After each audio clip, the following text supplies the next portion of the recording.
It's now time to step away from the action on the field of play and sit down for story time with this feature presented by Edward Medical Group.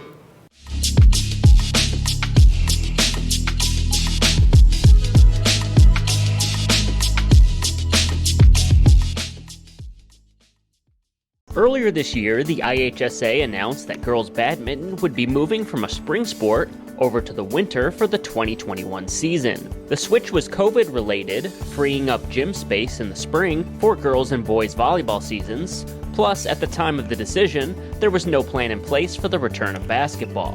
While the switch from spring to winter was helpful to athletic directors, it caused a bit of a pickle for Waubonsie Valley and second-year badminton head coach Jennifer Nebor.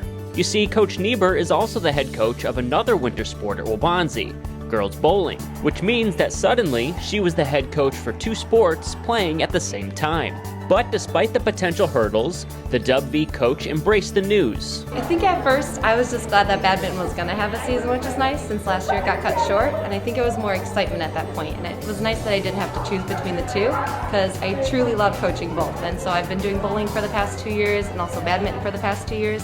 So I'm just glad that the schedules worked out where I could coach both at the same time. It's fairly common in our area to see head coaches for multiple sports throughout the year. Dan Iverson at Naperville North coaches girls cross country and girls track. Andy Nussbaum at Naperville Central coaches girls basketball and softball.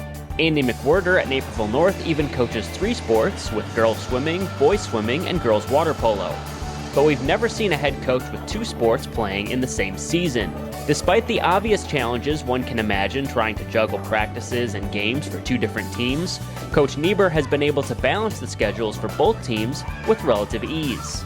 I think just the timing of the two, but I really lucked out where the games are on different days. So definitely it's a busy time because every day I have practice or a game, and usually I have a game for one, practice for the other, and then the next day it's switched. So biggest challenge has been scheduling, but the girls definitely make it worth it. They're all excited that they get a season and they're definitely ready for the season to start, so that was always great.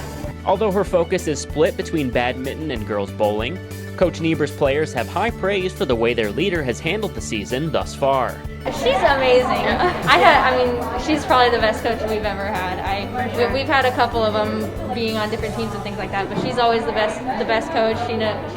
She gets to know all of us well, and she does a really good job.